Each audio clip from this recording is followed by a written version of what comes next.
Him ought to mean an awful lot to us. No matter what you're facing or going through, you've got someone you can depend on, and that sure is a blessing. Appreciate the singing tonight. I sure do like the songs. I really do like that last song. But anyway, Genesis chapter 39. Genesis 39. We're going to look at Joseph in prison, but he is not in prison alone. It's like the three Hebrew children, as we call them, young men. They were not in the fiery furnace alone. I want to deal with this thought. What can God do in prison? I started to say, what can God do with a convict? Joseph was considered a convict. He was considered guilty of a crime. He was not, we know that. But prison to us, think about constraint, limitations, the lack of ability, not being able to do certainly what you want to do, but in many ways not being able to do much of anything. Well, the prison bars mean nothing to God. He's still able to do what He wants to do. Begin reading in verse 19. Genesis 39, verse 19. And it came to pass when his master heard the words of his wife, which he spake unto him, saying, After this manner did thy servant to me. Of course, this is Potiphar's wife lying. That his wrath was kindled. This is the prison keeper, the prison, we'd call him probably the warden. And Joseph's master took him and put him into prison, in the place where the king's prisoners were bound. And he was there in prison, but the Lord was with Joseph and showed him mercy and gave him favor in the sight of the keeper, that's the warden, of the prison. And the keeper of the prisoner committed to Joseph's hand all the prisoners that were in the prison, and whatsoever he did there, he was the doer of it. Or whatsoever they did there, he was the doer of it. He was in charge of the operations or the functions of the prison. And the keeper of the prisoner looked not to anything that was under his hand. Notice why. Because the Lord was with him, and that which he did, speaking of Joseph, of course, the Lord made it to prosper. Now this warden, I'll use that word, I think it fits, was not a dumb man. He was not a relaxed or laxed man. And he knew that he was in charge and responsible and accountable for the prison and all the prisoners, and what he did, better said, what they did would make a difference in how he survived. And yet we find that he said to Joseph, it's in your hands. You take control. And it got to where he didn't even check up on Joseph. And the reason we find that he had that attitude toward Joseph, we find in verse 23. Because the Lord was, listen to me, with him in prison. There's a lot of things that God can do in prison. Now, I don't know what your prison is, don't know what your problem is, don't know what confines you, what restricts you, don't know what's burdening you, don't know what problem you might have, don't have any idea. But I know this, in spite of what you may face, the Lord's still God. And it does not hinder him a bit. Now, Joseph was 17 years old when his brothers sold him. 17 years old, a young man. And yet already in that young man's heart and mind was instilled this thing of doing God's will. Of course, you understand his brothers hated him because Joseph was his daddy's favorite. That would have to be something else I preach later on. But they were jealous, so they were out in the countryside, and they decided to sell Joseph to the Ishmaelites. The Ishmaelites sold Joseph to Potiphar, the Egyptian ruler. Potiphar, as we remember, if you know the story, and I'm sure you do, Potiphar saw something in Joseph. He saw the Lord. He recognized in this young man, 17 years old, that there was something different.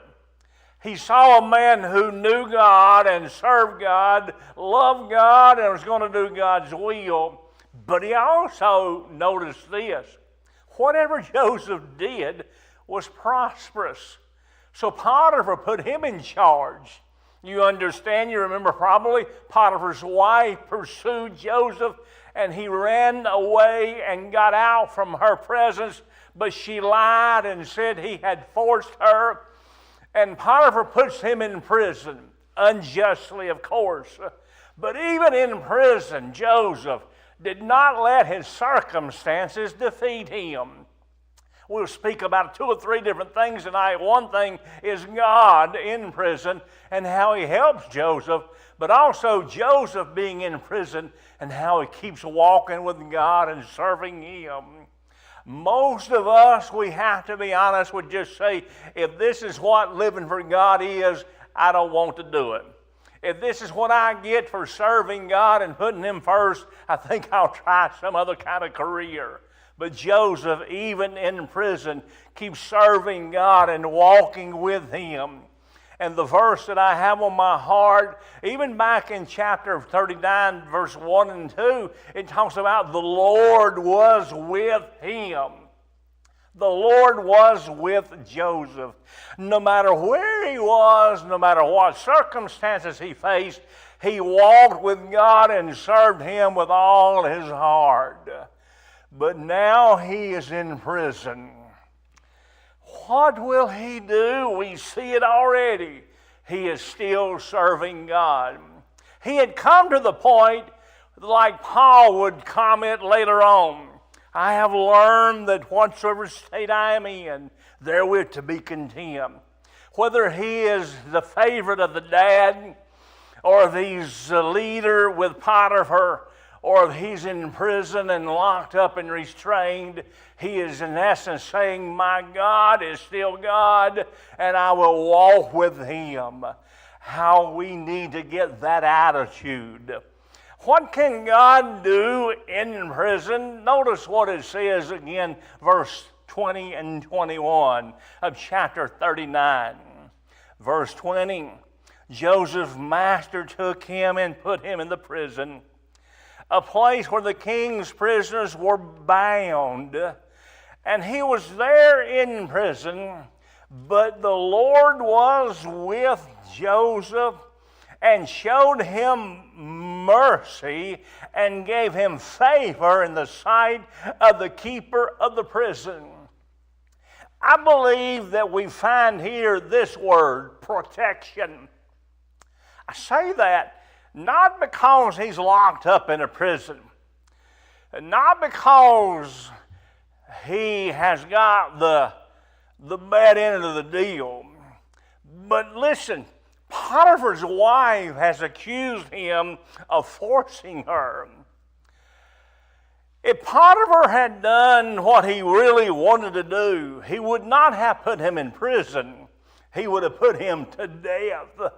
So even in the fact that he is in prison is a sign of God's protection. Here's what I'm saying.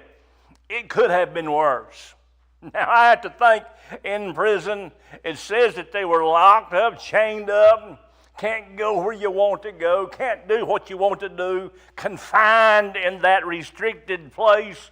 I have to think, I don't know many things worse than that, but I do know something worse than that, getting your head chopped off. So God is protecting this man. He is making sure, listen to me, that the devil doesn't do what he wants to do. Now, I don't know what your prison is. Don't know what problem you have. Don't know what load you carry. But I will say this, and it is true. It could be worse. It could be worse. God, even though He has allowed you to go through what you're going through, even though He's allowed you to face what you're facing, He still could have let the devil do more. He told the devil, no, you cannot go further. He has limited the devil in your life and mine. God in prison is still protecting His man. He is suffering. He is chained. He is under the restriction, no doubt, of a prisoner, but it could surely be worse. I say number two, what can God do in prison? Number one, I think of the word protection. Number two, I think of the word peace. Read through Joseph's entire life. From the beginning where his brothers mistreated him at home, to where they sold him, he became a slave, he became a prime minister, he became a prisoner, he became elevated, he became Lord again. No matter how high he got, no matter how low he got, no matter how good it was or how bad it was, this man had peace of heart and peace of mind. Do you know why? Because the Lord was with him. He trusted God. I see a man who is not bitter, is not angry. I see a man who is not even disturbed about his circumstances. He is not resentful. He is not fearful. And that is an absolute miracle. That God could work that in his heart, his mind, that's a miracle. And that's the kind of peace that God can give us. That in spite of what we're facing, we can say, I'm okay. This is all right. Now, is it what I want? No. Do I wish it was better? Sure. Do I wish my circumstances were different? Of course. But if this is God's lot for me, if this is what He wants for me right now, it is okay. That's called peace of mind. Oh, how we need that. To not fight against God's will. To not resist what He's doing. Joseph is a man who says, Lord, whatever you want is fine with me. You know why? You know how? Just like we heard these ladies just sing. He knew, I can trust Him. I can trust Him. He did two things. He trusted. He believed. He trusted God's will and God's way. He knew if God let this come, there's a reason. He loves me, I know that. He's powerful enough to not let this happen if it isn't His will. Therefore, He must be doing something in me and for me that's good. He trusted God, but number two, he obeyed God. He did what was right. And both of those are important. Trust and obey, for there's no other way to be happy in Jesus but to trust and obey. He has peace because he trusts and he obeys. I think of another word. I'm talking about what can God do in prison? Protection, peace, prosperity. Look back in verse 3 of chapter 39. And his master saw that the Lord was with him, and that the Lord made all that he did to prosper in his hand. You know what that's saying? Everything Joseph did worked. It worked out. Now, you know and I know sometimes we do the best we can and it just does not work out. You try something and it doesn't work out. You try something else and it doesn't work out. But not with Joseph. God was with him. God was with him in prison, working in his life and causing what he did to prosper because he was trusting and obeying. When we trust God and obey God, we're doing what God wants us to do, and that is what He can bless. Oh, I long for the blessings of God, not in financial ways, not in mansions and Rolls Royces and diamonds and Rolexes, but God's spiritual blessings, God's anointing, God using me, God working through me, God helping me. That's the kind of prosperity I'm talking here. What Joseph did worked. His plans always worked out.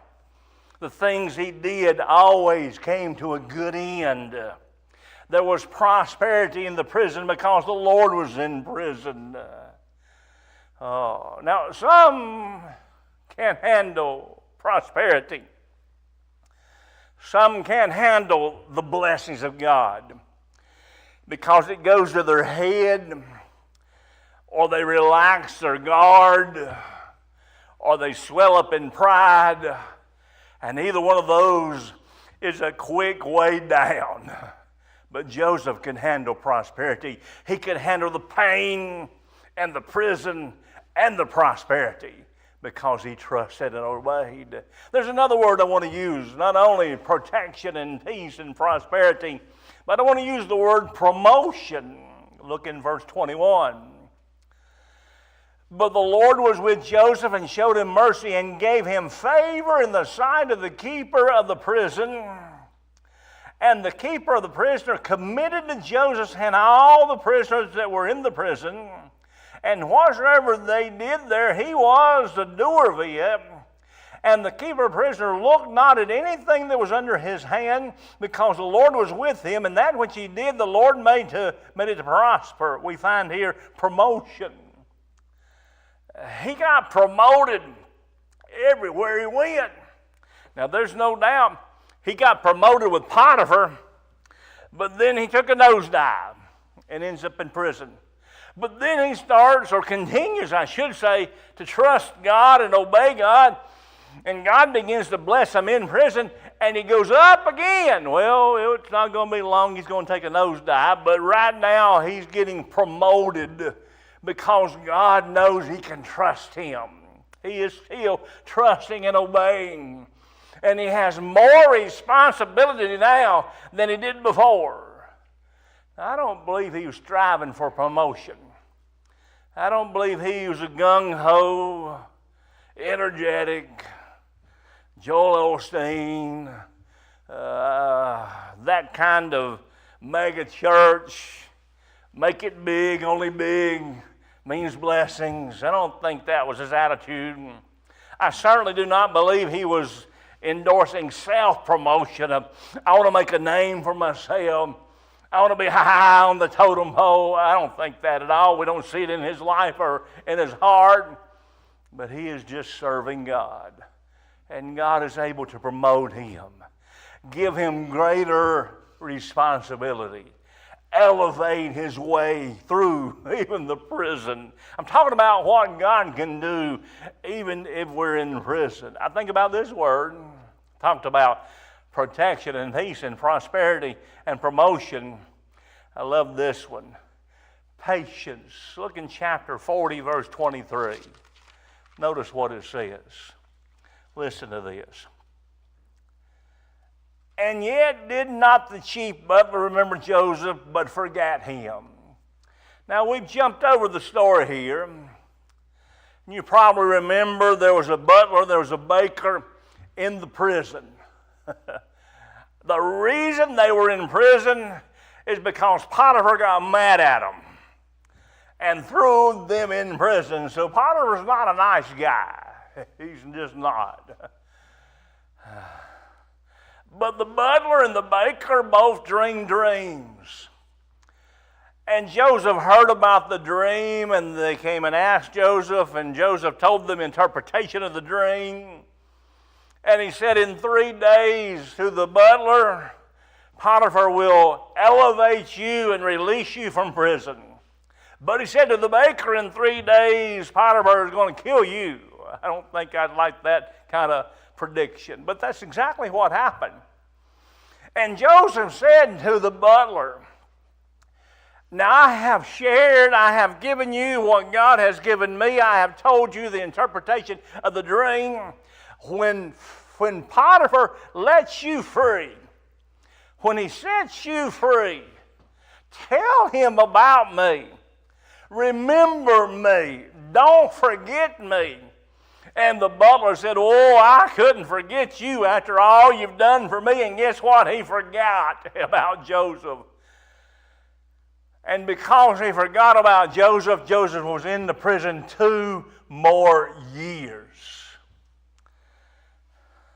And I think about this word, patience.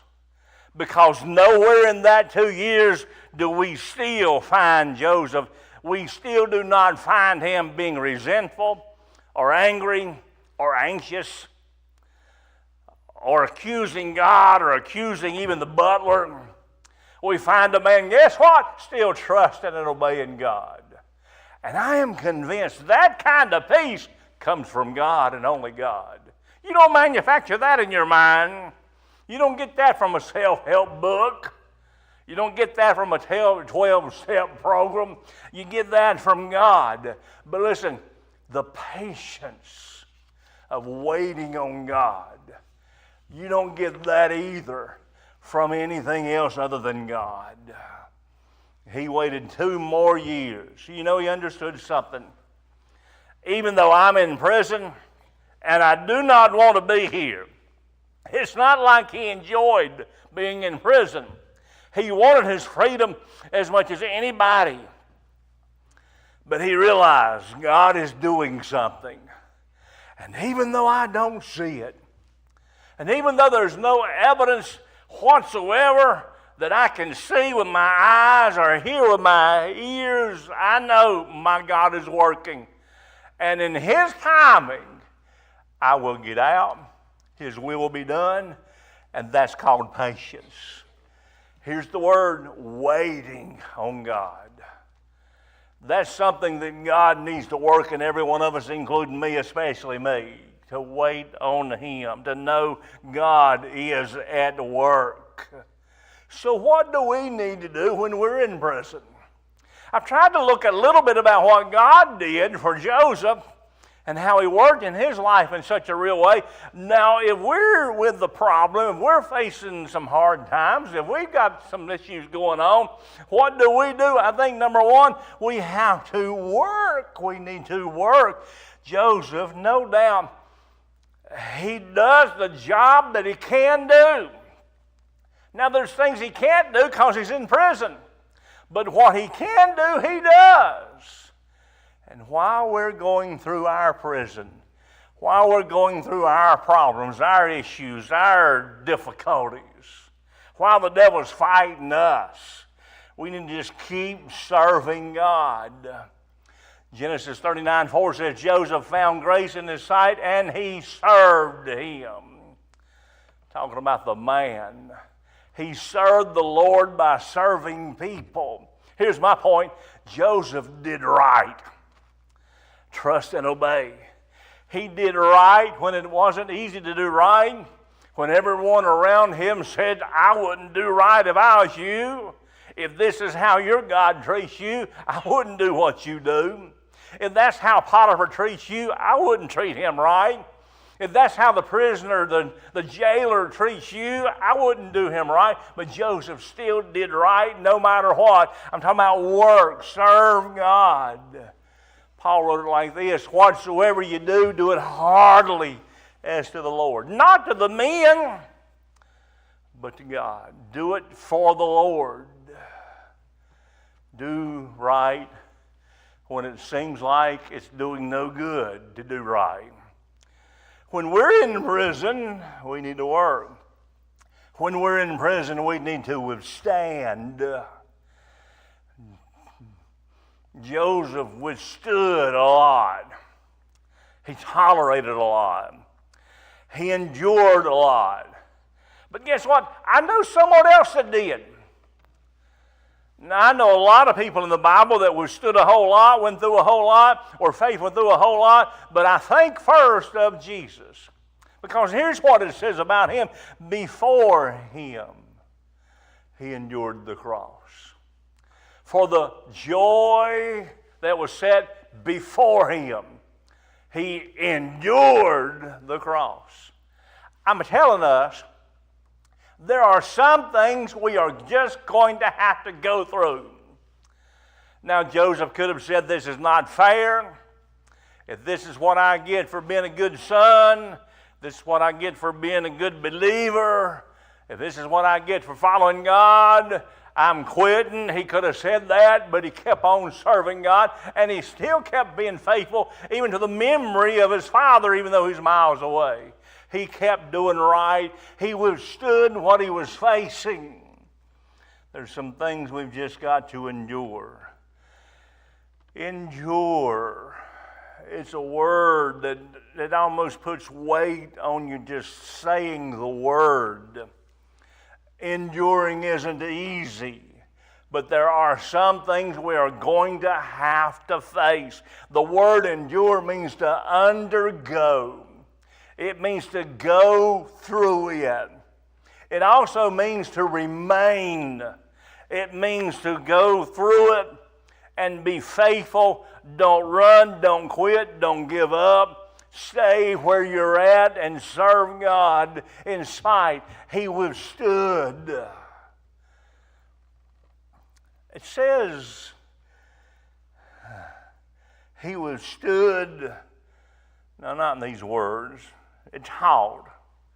It teaches. It shows us that he was faithful no matter what he was going through. He endured the brothers, he endured Potiphar, he endured the Potiphar's wife, he endured the jailer, he endured the butler and the baker, he endured it all. He stood it. There are some things you're just going to have to go through. Jesus endured the cross. There were a few hours Jesus endured misery, and he had to do it. Couldn't be shortened, couldn't be avoided. He had to. And there's some things you're going to have to go through. You're going to have to withstand them. You're going to have to endure them. You're going to have to go through it. Thank the Lord there's another side. I think of another word. We need to work. We need to withstand. We need to wait. In Genesis 41, verse 9, the butler said, I do remember my faults this day. Later on, the butler remembered Joseph, and he said, oh, yeah, it slipped my mind. I declare.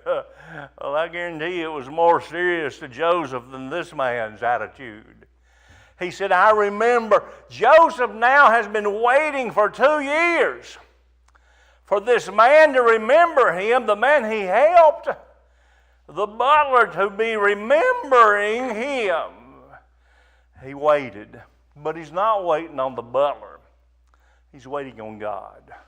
He's waiting on his Lord. Everything he goes through, he doesn't just see the men or even the woman. He sees God working through them, working in them. And that's what we must do. Don't see the people. Don't see the problem, but see the Lord of the problem and the Lord over the people. He's God. Wait. That's why the Bible says, wait on the Lord and be of good courage, and he shall strengthen thine heart. You see, as we're waiting, God gives us grace. He gives us grace to go another day, even though the morrow is just as bad as today. And next week shows no sign of improvement than last week.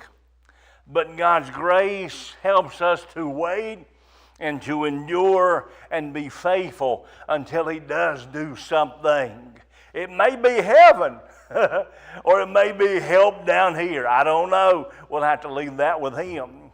But Joseph is waiting. We must learn how to wait. The thing I'll say, and I'll go on, the grace we need is determined by our need.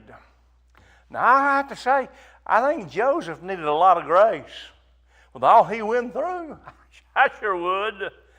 And whatever your problem is, how big it is, or how small it is, how hard it is, or how insignificant it is, God's grace equals. If you need a lot of grace, it's available. If you need just a little grace, it's available. He learned how to wait. He remembered the Lord. Then I thought about this word. Not only, I'm talking about what do we need to do while we're in prison and serving God and waiting on him. What do we need to do during our problems? We need to work, withstand, wait. We need a witness. On in chapter 41, verse 16, and Pharaoh is talking to Joseph, and Joseph is talking to Pharaoh. Here's what Joseph said: "It is not me. God shall give Pharaoh an answer of peace." Now, this is later on in the story. They're talking about all that's going on and the interpretation of the dreams of the butler and the baker. But now the dream of Pharaoh, and how there's going to be 7 years of plenty and 7 years of famine. And Pharaoh's amazed at the ability of Joseph. And here's what Joseph said: "It is not me, it is my God." I use the word witness. Joseph is saying, "It ain't me, it's God." That's what you need, Pharaoh. You need my God. And when we're going through problems, when we're facing our prisons, when we're going through conflict, when things are heavy on us, we dare not forget those who are still out there lost. In fact, it will help us go through what we're going through by being burdened for them and share Christ with them. We need to keep on witnessing. And then my last word, what do we need to do while we're in our prison experience?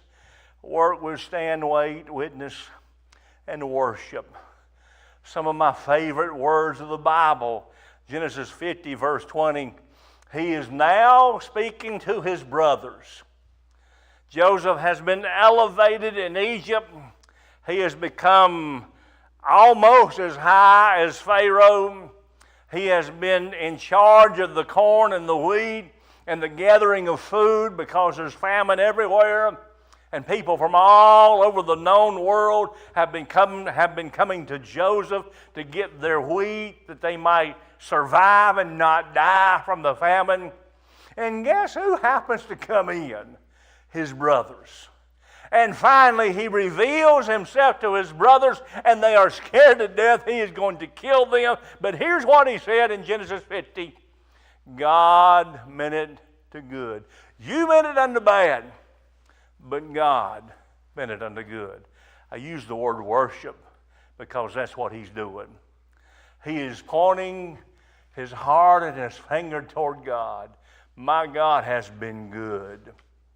And what I've gone through for 22 years, my ups and my downs, my glad days, my sad days, my easy days, my hard days, the worst of the worst, the best of the best, God meant it all to good. He is worshiping. He is seeing God in it all. And friend, that's what we must do in our conflicts. See God working. What happens to us is not accidental. It is not fickle fate that's thrown us into what we're facing. It is our good God that's doing good things for us and through us and with us. I'm reminded of what Paul said about all his conflicts, and I love these words. 2 Timothy 3:11, but out of them all the Lord delivered me. All the things he faced, but he said, God saw me through it. He delivered me. The psalmist said it like this, Psalm 30, verse 5, weeping may endure for the night, but joy cometh in the morning. The worst thing we could do is ask God to take us out of our problems, our prison, our burdens, to take them away. Now, we do that, I do that in our prayers. I desire that, but I always, if I'm in my right mind, say, Lord, but your will be done. If you in your mercy, and you in your wisdom, and if you in your power see to deliver us and make us well and take the problem away, glory to you, I'll thank you for it. But if it is not your will to do that yet, or if it's never your will to do that, I still give you glory. I still say you're good, and you'll give me grace. because one day I will see you and all my problems will be gone forever. Joseph said, you meant it unto evil, but he meant it unto good. And that is our life. Let's stand together, heads bowed and eyes closed.